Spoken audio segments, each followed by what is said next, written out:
السلام عليكم البنات، كي راكم؟ لاباس عليكم؟ نتمنى ان شاء الله انكم تكونوا بخير وعلى خير ويلقاكم هذا الفيديو ديال اليوم فرحانين وناشطين هانتوما ولا كاع اللي عز عليكم.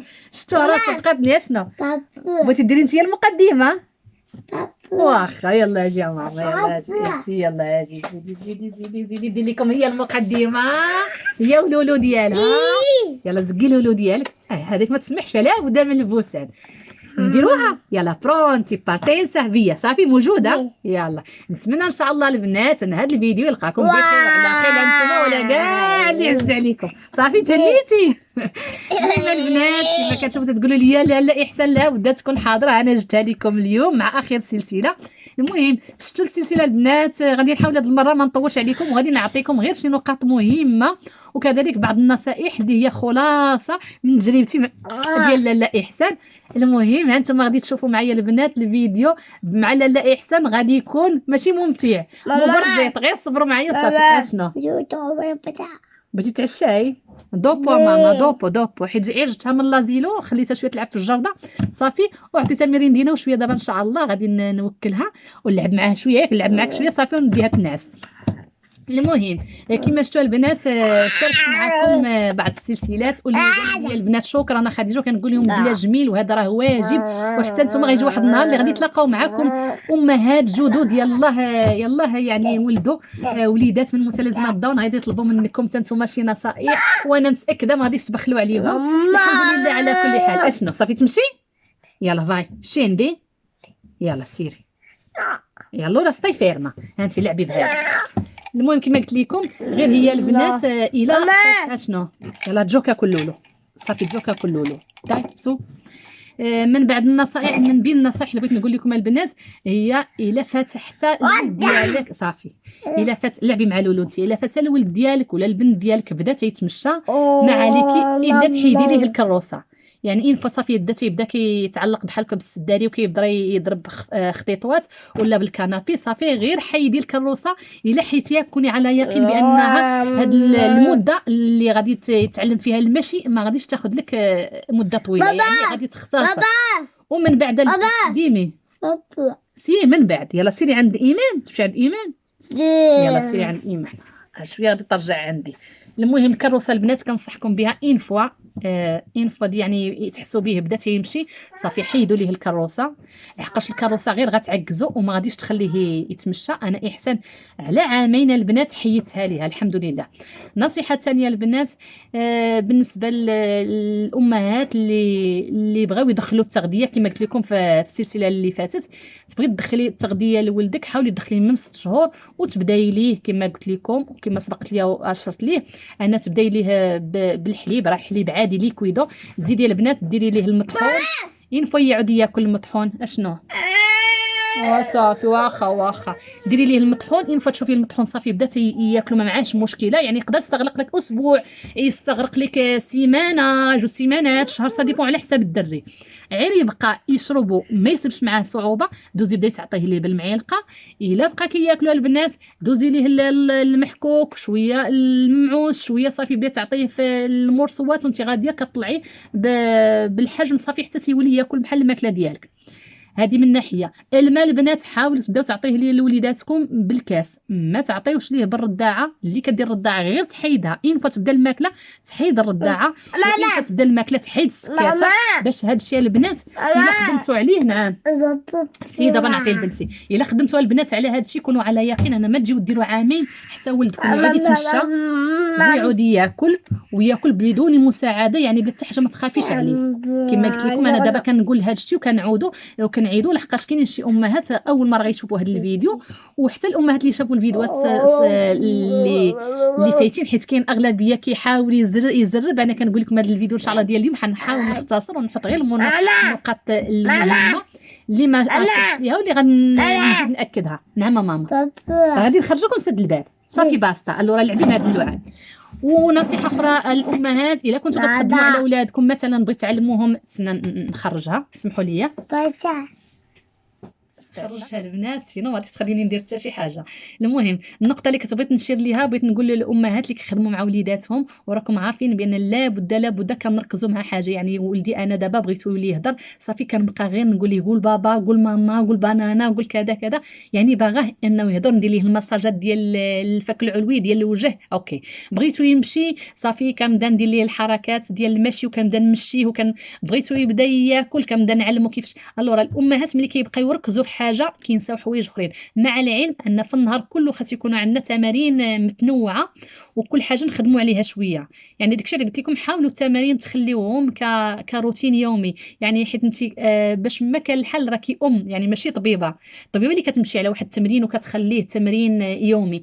انت حاولي بما امكن في النهار ديالك كله اي حاجه ولا اي اكتيفيتي درتيها في الدار خاص تكون بالنسبه ليه تمرين. عندهم 6 شهور 7 شهور الا كانوا كيرضعوهم حاولوا تحيدوا لهم الرضاعه وتحيدوا السكاته. غتقولي لي اختي كيفاش غادي نحيدها؟ غادي نقول لك بحال شكل فطمتيه الماكله كما قلت لكم في السلسله الثانيه. قلت لكم بالنسبه للماكله راه اين فوا غادي تبداي معاه الماكله في 6 شهور ولا 7 شهور، يعني خاصك تحيدي من الحليب كنعطيوه في الرضاعه، خاصك تعودي تعطى في الكاس ياك، وبشويه بشويه راه انت كتعطيه ليه في الرضاعه ولكن في نفس الوقت كتعلميه يشرب في الكاس. ان فكتصيبيه بدا تيتمكن غادي تبدا يا اختي تعطيه الاكل سميتو الصوبه في الرضاعه، من بعد غتحيدي الرضاعه تماما.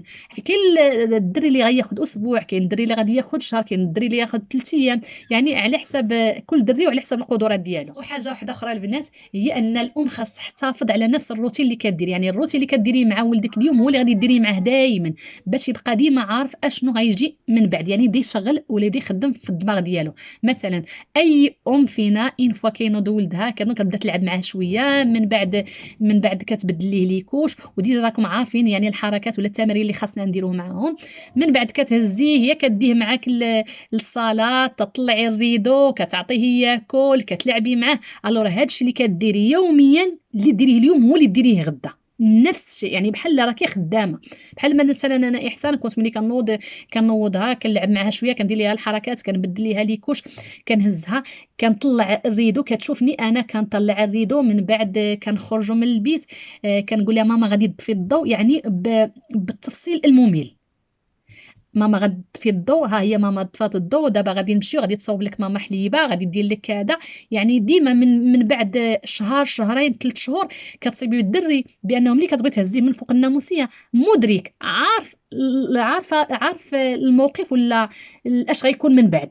يعني انت دابا مثلا طلعتي الريدو ديال البيت ديالك وخارجه، عارفك بلي غتمشي للكوزينه نيشان الا كنتي كتمشي ليها، عارفك غادي دوزي على اليسر الا كنتي غادي دوزي على اليسر، يعني ديجا هو عارف الحركه اللي غادي ديري من بعد. هذه البنات كتقوي ما تهملوهاش، وانما راه كتقوي حتى هي الادراك ديال الولد عندك. وحاجه اخرى يعني هادو هما النقاط صراحه المهمين، وانا كنصح كل ام يعني ما تبقاش تخدم غير على الحوايج اللي هما حسيين حركيين، وكتخدم حتى على الدماغ، حيت الدماغ هو اللي مهم، حيت من هنا لقدام غيعود يتجاوب معاك الدري وغادي يعود يتفاعل معاك. وهذه هي النقطه اللي كنبداو منها، يعني ان فوا يتفاعل معاك الدري ويتجاوب معاك ما غاديش تبقاي تصيبي صعوبه، غيولي يجلس معاك يلعب، غيولي يفهمك الا قلتي ليه شي حاجه، غيولي الا قلتي ليه لا لا ايه يعني غتحسي بيه بانه كيتجاوب معاك وكيفهمك. ولا حتى فهمك الولد الصغير ما غاديش تبقاي تصيبي معاه صعوبه وما غاديش تبقاي تعصبي معاه. وحاجه اخرى ثاني الا لاحظتوها بان الوليدات ديال متلازمات داون يعني الاغلبيه ديال الحوايج كيكتسبهم، يعني قد ما انت علمتيه هذاك الشيء اللي غادي تصايبي. وغادي ديروا واحد الحاجه مع وليداتكم ولا واحد اللعبه اللي انا صراحه عجباتني وخديتها من عند الطبيبه، ما كانش انا كاع في بالي لحقاش الوليدات النورمال كتكون عندهم بالفطره. مثلا ولدك صافي ولا كيتمشى ولا كيفهمك اشنو كتقولي، يعني ملي كتقولي ليه كيسكت، الا غوتي عليه كيبكي، يعني ديجا صافي تعرف على الملامح ديال الوجه، تعرف على بزاف ديال الحوايج كتحسي بانها صافي ولا مدرك.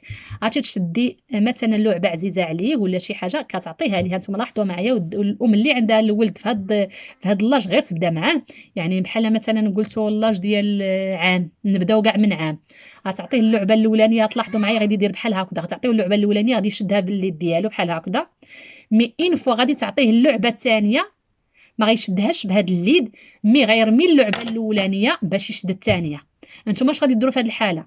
غتقولي ليه نو الاولانيه بقى شاده في يديك ما تلوحاش، وغتحلي ليه اليد الثانيه وغتعطيها ليه كوزين غادي يبقاو شاد 2 لعبات. غتبقاي ديري مع هاد التمرين صافي تيولي غير يشد اللعبه الاولانيه يماطي لك اليد الثانيه باش يشدها، صافي يولي مشبرهم بجوج. تحسي براسك انه ما بقاش كيلوح الاولانيه باش يشد الثانيه، غادي دوزي للمرحله الثانيه، غتعطيه اللعبه الثالثه. اللعبه الثالثه اش غيدير لك هو؟ حيت ديجا اليد الاولى عامره والثانيه عامره، ملي غادي تعطيه الثالثه غيخوي وحده في اليدين باش يشد هذه. انت غتقولي ليه لا، غتقولي ليه بقى شاد في الاولى وبقى شاد في الثانيه، غتشد الثانيه غادي تطرفها هنا وانت غادي ديري نفس الحركه باش يقلدك، وعاد باش غتشد من عندي الثالثه. فهمتوني؟ بحال هكذا. غادي نزيدو ثاني الرابعه. اش غيدير هو؟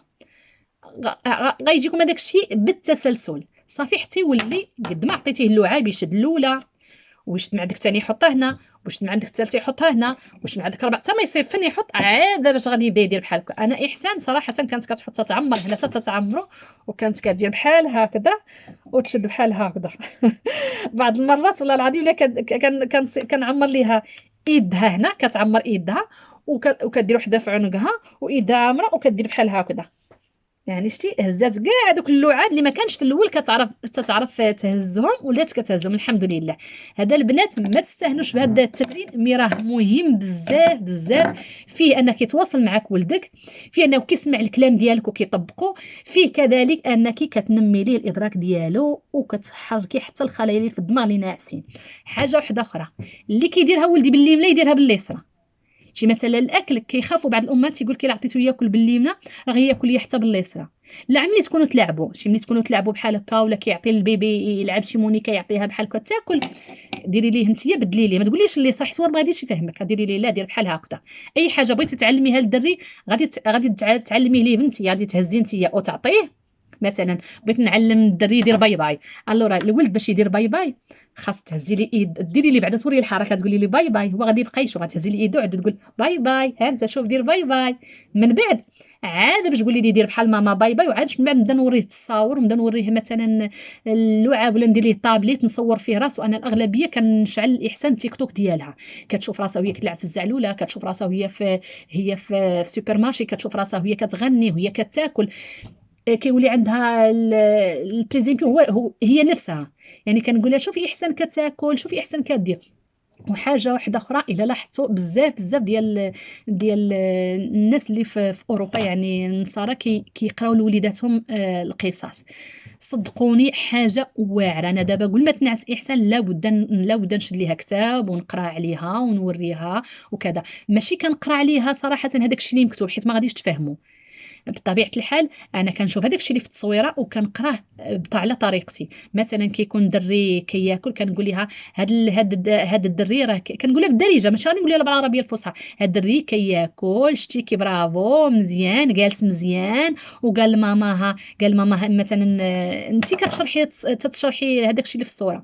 بعض المرات ما كتكونش باغا ليا مثلا تقرا القصه حتى تنتكا حدايا وكنبغيو نطفي الضوء وكنخلي الضوء خفيف وكنتكا حدا وكنبدا نقول لها واحد الدريه زويونه بحال احسان ناضت مع الصباح ماماها بدلات ليها عطاتها ما تاكل، عطاتها حليب، البامبينا ما بغاش تشرب الحليب قالت لها لا بدا تشربي الحليب وهي تشرب الحليب. ومن بعد مشاو للروض ومن بعد خرجوا من هنا.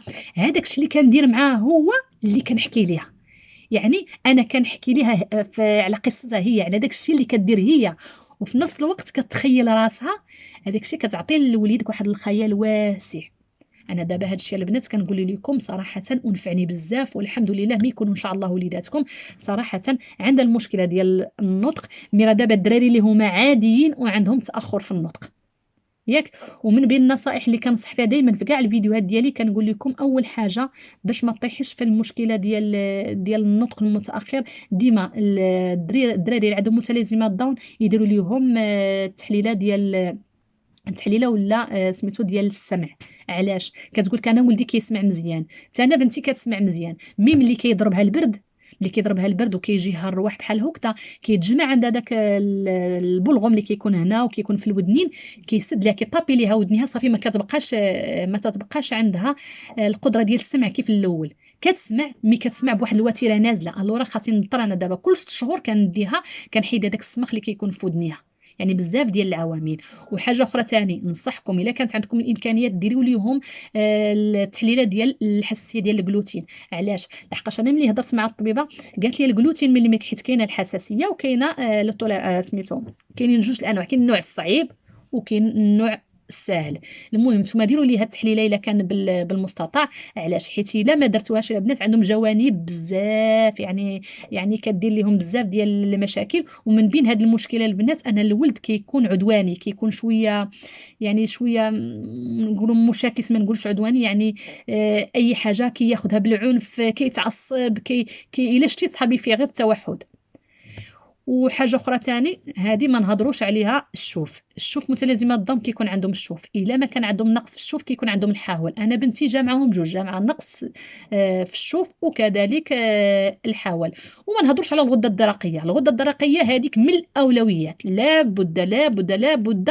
وكنصحك بها اختي كتعرفي تسلفي وتكلفي وديري لولدك تحليله ولا بنتك تحليله ديال الغده الدرقيه، لحقاش هي صراحه هي يعني المرض اللي كياخذ المرتبه الاولى عند متلازمات الضوء اللي مشتركين فيه كله. اما الا هضرنا البنات على هاد التمارين كلهم، اللي عنده المشكله ديال القلب ولا اللي عنده داير العمليه ولا اللي عنده شي ثقب في القلب وديجا داز من عند الطبيب، يحاول بما امكن ما يديرش التمارين اللي كيديرهم الدري نورمال. نتمنى ان شاء الله نكون ما نسيت حتى شي حاجه. وقلت هاد الحصه باش ما نطولش عليكم، غادي نعطيكم غير شي نقاط وشي نصائح اللي هي مهمه. وصراحه ما كنسخاش بكم ونتمنى نكون ما طولش عليكم. وإلا وصلتي حتى لهنا ونسيتي ما درتيش واحد اللايك، ديري واحد اللايك باش هذا الفيديو ينتشر ويشوفوه بزاف ديال الامهات. كما كنقول لكم تكون حسنه جاريه اللي ما عندهمش الامكانيات باش يمشيو عند الطبيب وباش يديروا لوليداتهم التمارين وباش يديروا لهم الترويض. يعني تشوف هذا الفيديو صافي ما تخسر لا فلوس لا جوج. وهذا الشيء اللي كاين. ونضرب لكم موعده البنات في فيديو جاي، وكنقول لكم باي باي مع السلامه، والله يرزقكم الذريه الصالحه.